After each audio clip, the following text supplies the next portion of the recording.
Hey everyone, John Greenwald here. So today I shot an interview with Steven Greenstreet, host of The Basement Office, made through the New York Post.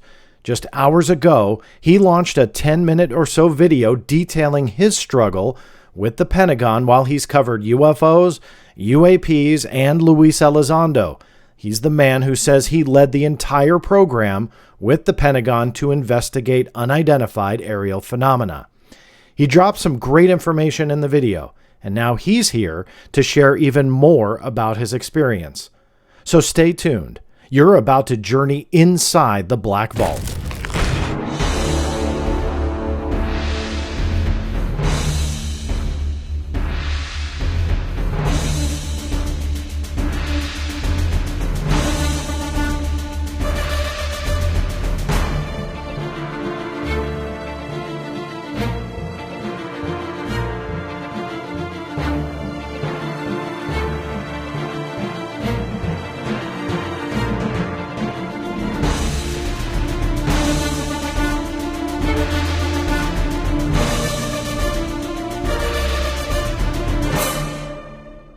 That's right, everybody. As always, thank you so much for tuning in and making this your podcast or your live stream of choice.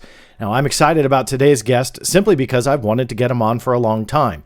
I knew that there was a story here.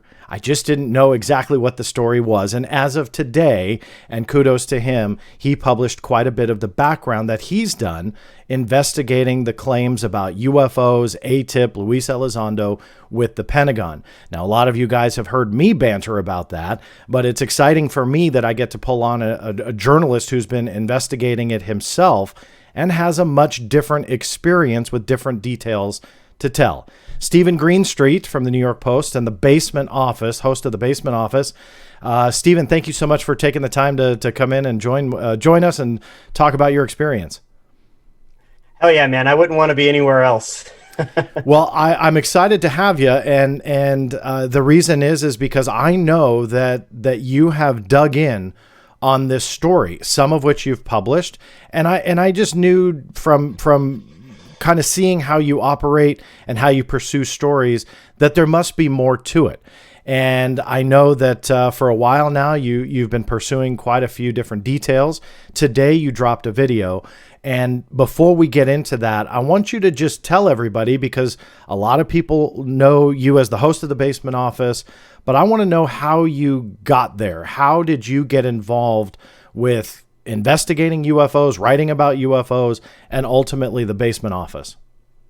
Sure. So, I was into UFOs as a kid, sci-fi, UFOs. I read a Friedman book when I was 13, like that kind of thing. The older I got, I kind of left UFOs in my childhood. Like that's a thing that, young people get excited about.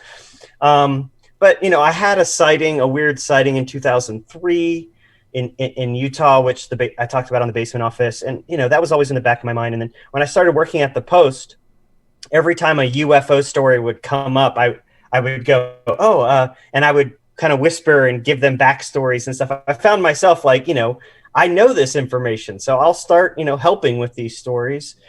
And then when the Times came out with their 2017 bombshell, I really picked my head up and said, okay, guys, maybe I know a lot about this stuff, so maybe I should help out on the articles.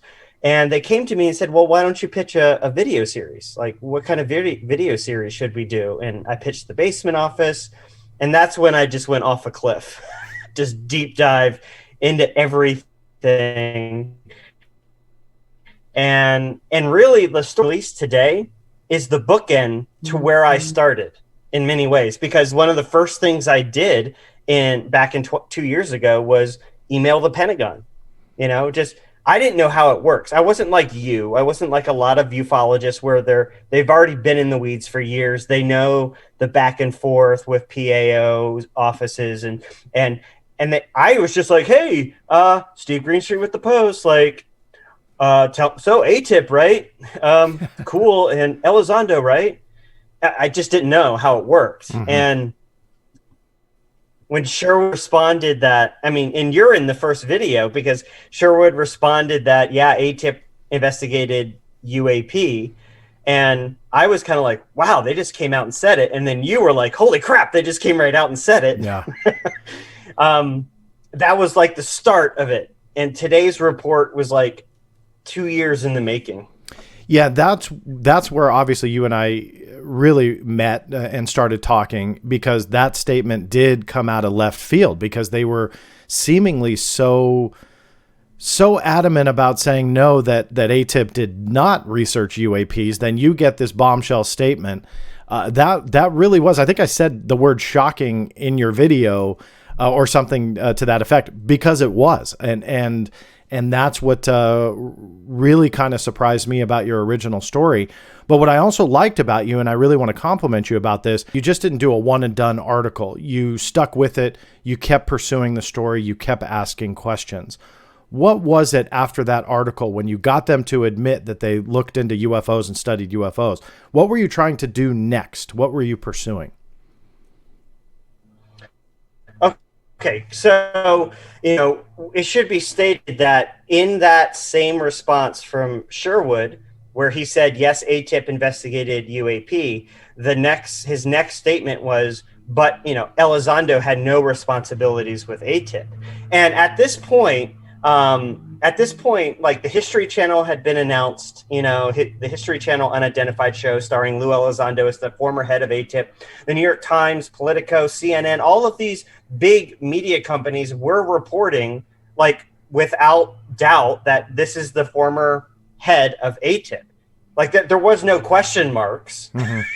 In any of these articles. And so when I read a New York Times article or Politico, or see a CNN report that says, here's the former director of AATIP, I assume that that has come after a lot of reporting. And here's the Pentagon saying, nope, he wasn't. And I'm like, what the hell? And at that point, I was the only one apparently to receive that statement, or at least it hadn't been reported yet publicly. And I took that statement and I was so confused, because I thought it was all set in stone. And I was like, well, I can't just end here. I have to obviously follow up on this. Keep digging. Why is Elizondo saying this, but the Pentagon saying something else? That's a story, And so in digging with Chris Sherwood, who I should say I had a very positive experience with, because he was very cool about, responding to emails. I'd say, hey, can you jump on the phone? He would jump on the phone. We would talk back and forth. And, obviously he can't, as a PAO, he can't just release statements that come to his head, Mm-hmm. So he wasn't like giving me full statements on the phone. He was talking about the process that he was going through in order to get me answers, because I was like, you can't just say that. Can you provide some documentation, essentially? And he and I went back and forth. He was looking for Lou's employment records, like records that would, Pentagon records that would, he would provide me, that would show that, oh, this is actually what he was doing, And so I was like, great. Hell yeah, I'll for those. Those are great. If I can get those, then I'll, boom, that's the story. Pentagon says this, here's the documentation. That never came. It was like a back and forth and back and forth. And eventually, I remember I called him and I was like, hey, man, I'm asking you yes or no questions. Did he do this? Did he not do this? You're saying no responsibilities, but you won't answer if he was involved at all. I asked him, was he at least involved in AATIP? Wouldn't answer. No, yes, couldn't even answer a yes or no question, which people who have never done this contacted the Pentagon. That's how it is. Mm-hmm. You just can't call up the Pentagon and say, hey, was this guy Elizondo part of AATIP? Oh, he was. Thanks. Bye. It just never works like that. So Sherwood discussed how he was crafting a statement with OUSDI. So basically, he had PAOs have like a stack of previously approved statements. Yeah. They look through their stack. They have no comment that's been crafted. So they got to go out and reach out to the right people to get the right information to craft a statement. He was talking to me how he was communicating with OUSDI, back and forth, trying to craft something. And I got semi-frustrated. And I think he got semi-frustrated because I was just like, come on, man. Like, what is going on over there? Like, this should be a slam dunk question. He did or he didn't. Yeah. And he sighed. I'll never forget this. He sighed and said, you know what? I'm not really happy with the way they're handling this story. And I was like, wow, what is going on behind the scenes here? Yeah. And so, and Sherwood, here, I'll just show you, like, this is just a sampling of comms that I have. That was just with written, Sherwood? This is Sherwood and Gough, Wow. and stuff, and then like kind of like my reporter notes. But like I was going through my reporter notes, and another thing he told me was, I wish the Pentagon could just get a handle on this thing and release clearer answers. So here's the guy that's in charge of releasing clear answers, essentially saying, I can't release clear answers. I wish they would get a handle on this so that I could release clearer answers. Did you ever get a consensus of where this confusion was, other than, clearly he was frustrated, but where's this confusion coming from? Shouldn't it be straightforward? The only information that I know about is that he was in communication with OUSDI, looking for Luis Elizondo's employment records and trying to provide what he thought was the most accurate information at the time. That was from him. I want to really give you the most accurate information we have. And it was in that process that he became frustrated with the way things were going, I guess. So at one point then Gough took over, Susan Gough, who, has become sadly a meme when it comes to UFO Twitter and stuff like that. And she's obviously heavily attacked, but she takes over. Sherwood is no more. You were obviously around for that transition. Did you get any indication on why Sherwood goes away and Gough takes over? No. So in looking at my email chains with Sherwood, he was very responsive. I'd send him an email, he'd reply. Send him an email, he'd reply. Send him an email, he'd reply. And then soon after, he started to, I guess, be honest with me on the phone. No reply, no reply, no reply, no reply. Susan Gough replies. So it was almost like he was just stopped communicating with me. And then Susan Gough came in, I guess, in June. So this back and forth with Sherwood was in May 2019. And then, and around June is when Gough would be CC'd on some of those previous Sherwood emails with me. She'd be CC'd. And moving forward, Chris was CC'd on a lot of the Gough responses, but he never directly replied to me until months later. Did you find it strange that she all of a sudden popped up on your CC list, or did you get an introduction, or was that strange? Like that, to me, that's a little strange. No, to me at the time, not being a novice and not knowing how this works, I just assumed, okay, they're just bringing people into the loop so that they're all on the same page. I just assumed, it didn't seem weird to me until he went away. And Sue, obviously, is the complete opposite of Sherwood. Not very communicative, won't hop on the phone with you, is very short and sweet and to the point, and won't go into further detail. Which, if you think about it, is probably a really good PAO. Yeah. Know? I mean, I hate to say it that way. Sweet may be debatable, but every other word you just used would definitely fit. But yeah, you can't corner her, so to speak. You can't get her on the phone. It is only by email, and you got to be lucky to get a response. I mean, it really comes down to luck, in my opinion. I mean, there's no art about it to get her to answer you. I think it just comes down to, if she feels like responding, she will. If not, she doesn't. There's one thing that I want to ask you about, and I don't know if you can answer it, and it's okay if you can't. But I know that you've gotten a little bit of crap from some corners of the universe for not reporting let's say the Elizondo part of the statement, and so on and so forth. And I feel that that's incredibly unfair, and I'm not speaking for you, but where I think that that's very unfair is we don't know what was going on behind the scenes. I want to give you the opportunity to address that if you want. If not, I can move on. But do you want to address the naysayers on you sat on this, you ignored it? We don't need to name names, but that you didn't do your job. From hearing you talk, it makes me feel like you actually were doing your job. But let me pass it to you. Is there anything you want to address on that?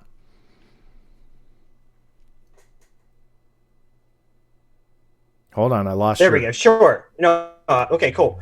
Yeah, sure. I'll address that. So back in May 2019, when I was this kind of, wet, green novice UFO reporter, when I got that statement that within the same email, AATIP investigated UAP, but Elizondo had responsibilities, I was going to do a story touching on both. And as we developed the story and I wrote the story, we realized those are two separate stories. One about the Pentagon revealing for the first time that they investigated UAPs. That was like a button story. And then the Pentagon denying Elizondo, and the whole Elizondo backstory was like its own story, which obviously it is. It's like it's almost two separate things. And so I didn't want to just release the cookie cutter Pentagon statement, especially after Chris said he was going to provide documentation. I was like, oh, hell yeah. Like that'll be great for an article. And I almost think like this is just me personal. So I have no evidence of this, but just how I felt was I made the mistake of inferring that I won't run a story until I get further documentation if you can provide it. And I think they probably pushed me along and carried me along on that. Yeah, we're working to get the documentation. Oh, we're working to get the documentation. Days, weeks, trying as this developed. And by that point, The Intercept launched an article on the Pentagon statement that I had. And then others, published that statement. You included this statement. And at that point, with no documentation that ever came, Chris Sherwood disappearing, others already scooping me and reporting essentially the same thing, I moved on. And I mean, literally, 90% of my job is not UFOs. Yeah. I am not a full-time UFO reporter. I do everything. If you go to the Post YouTube page, anything that's been produced, documentary style stuff, I probably did that or was a part of it. 90%. So at that point, it was just moving on to other assigned responsibilities. Yeah, I was given other assigned responsibilities, and it was just, moving on. But that didn't stop me from, in my spare time and, bootstrapping, to steal a phrase, continuing the conversation with Gough and the Pentagon. So that's literally what happened. It's not like salacious or nefarious. That's just literally what happened. Did the documentation, because my ears always perk up whenever I hear the D word, come up again with Susan Gough? Because if you were going back and forth with Sherwood for so long and that documentation was promised, did that ever get pushed again or talked about?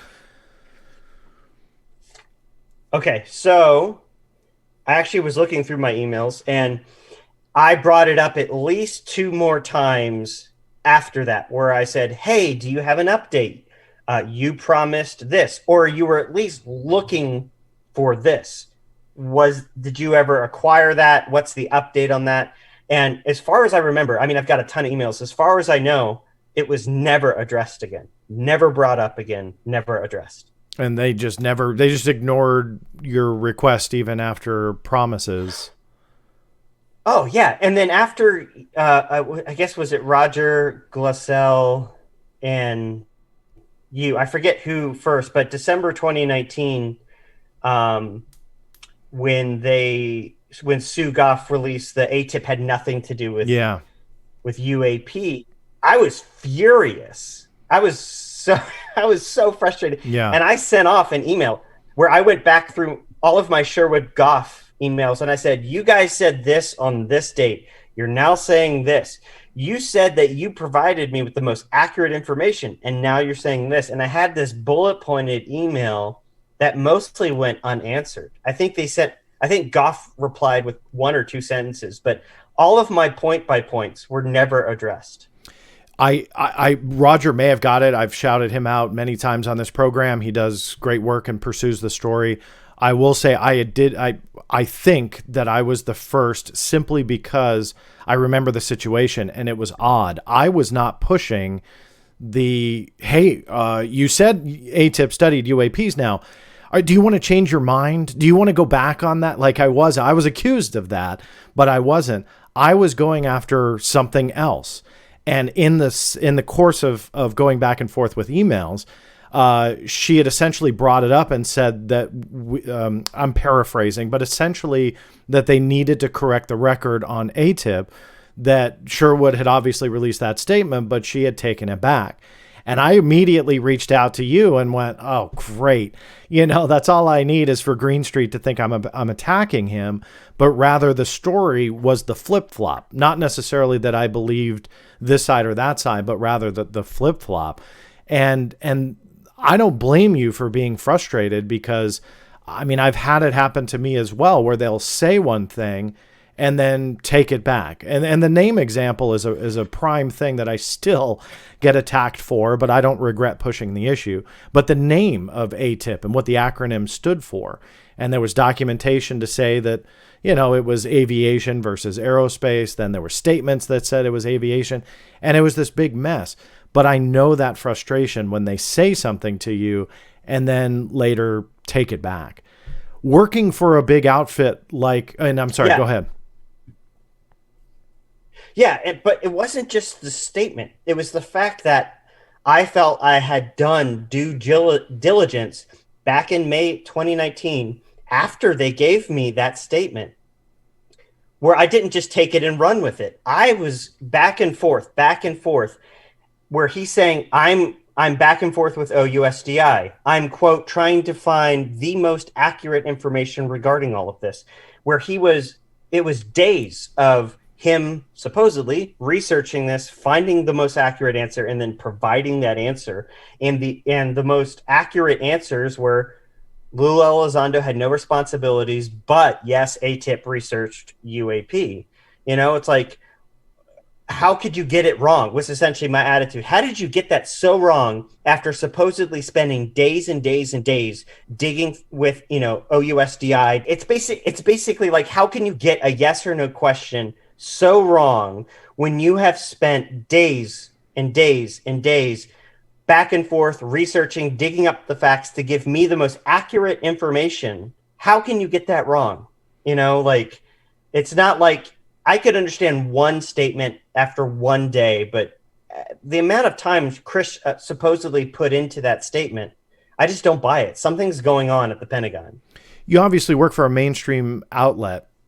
Why do you think that there's no repercussions for the Pentagon giving a statement and having a big outlet report something as true just to retract the whole thing and literally do a 180 within 6 months?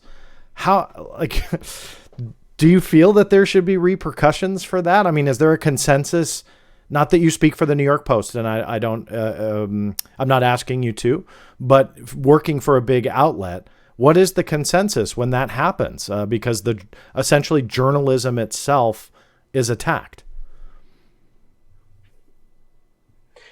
Yeah, I can speak for me, which is two things. One, that's outrageous.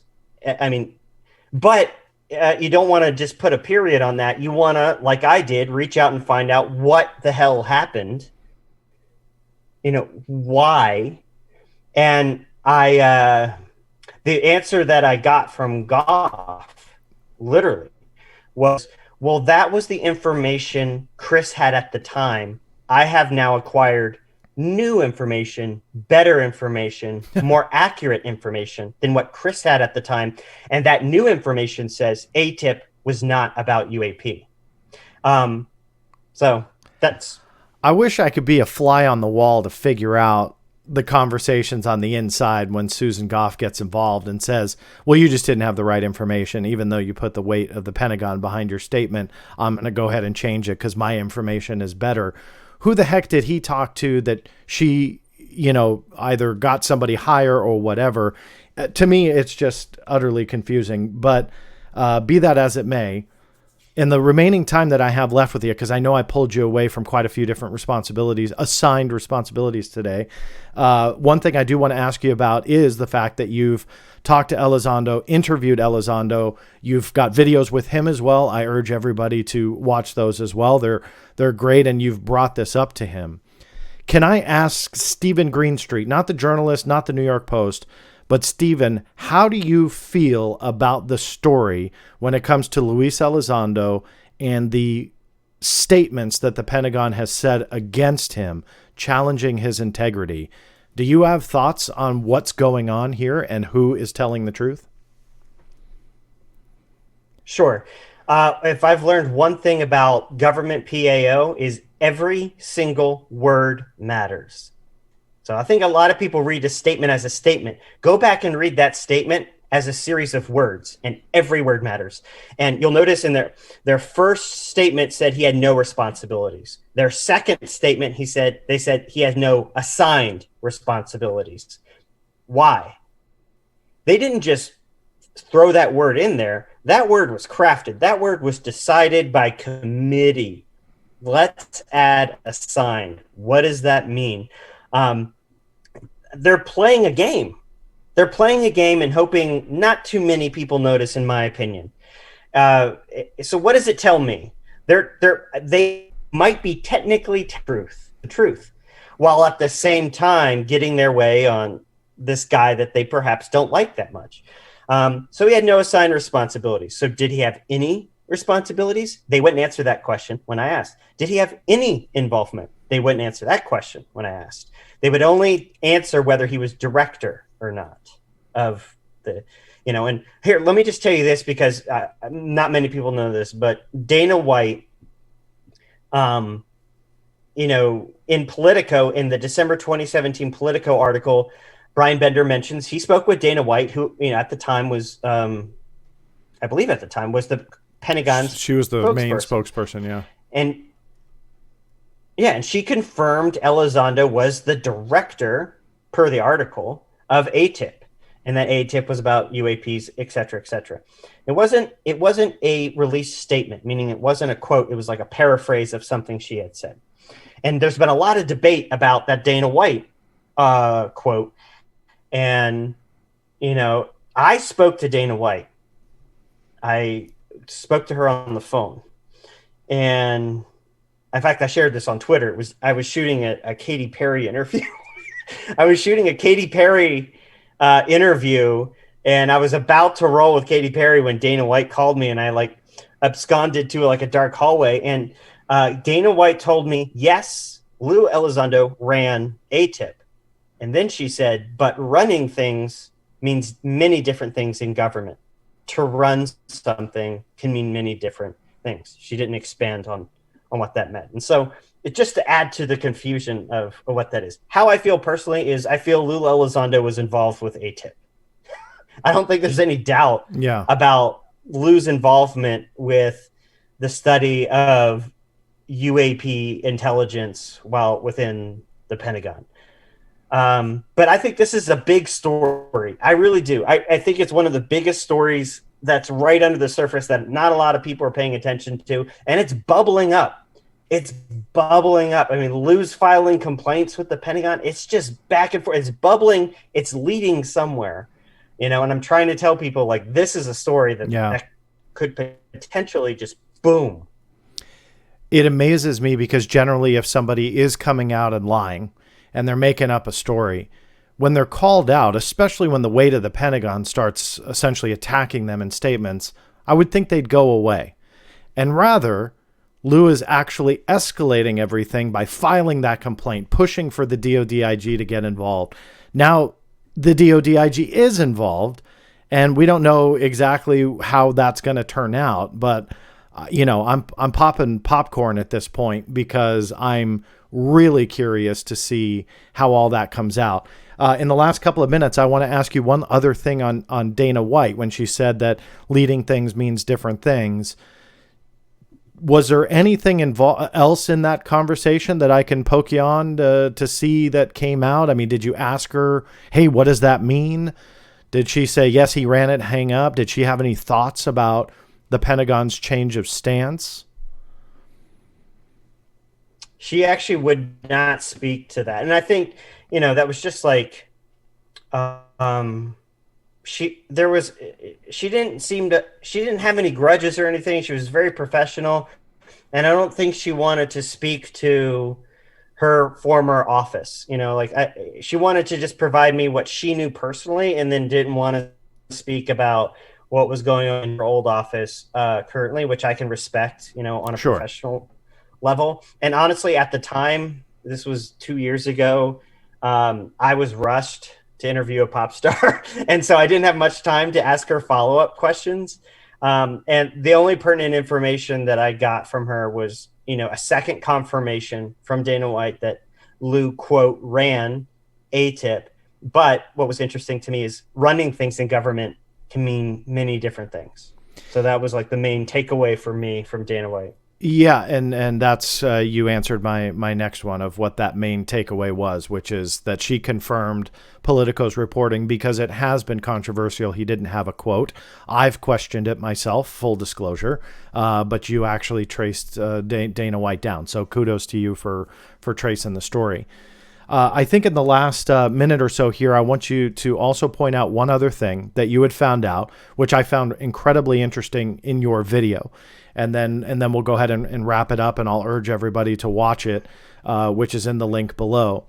But you had learned from the Defense Intelligence Agency when the DIA was still speaking for themselves and Susan Gough didn't take over, that Luis Elizondo had played a role in the transferring of the AATIP program from DIA to essentially OSD. You had a great point. That would be an assigned responsibility. So you threw that to the Pentagon, and I'll let you take it from there. You asked them, what did they say?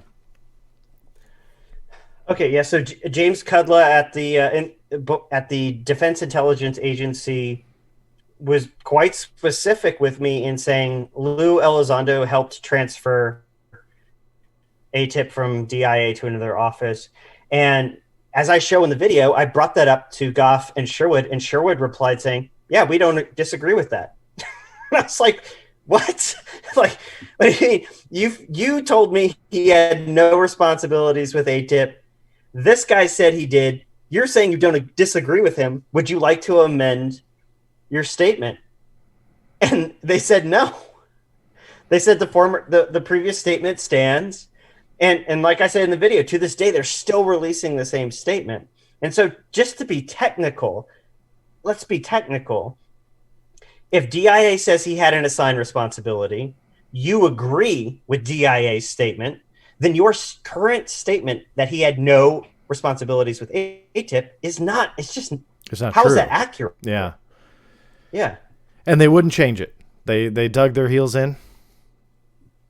Yeah. I reached out to them many times, man. She rarely, if ever, replies to me now. Yeah. Ever replies to me. I think I'm on some kind of Pentagon blacklist at this point. Yeah, I feel I'm on the same list. So welcome to the club. I don't think we're getting holiday greeting cards this year, but Steven, I really do appreciate it. Like I said a couple minutes ago, I know I pulled you away from other responsibilities that you do have today, but thank you for at least giving us a little bit of insight into your experience, because you were definitely in the thick of it. I hope you stick with it. I know you will with the basement office, it sounds like, but also future stories.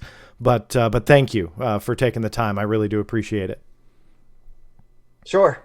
Thanks, John. Thank you. And thank you all for listening and watching. This is John Greenwald Jr. signing off. We'll see you next time.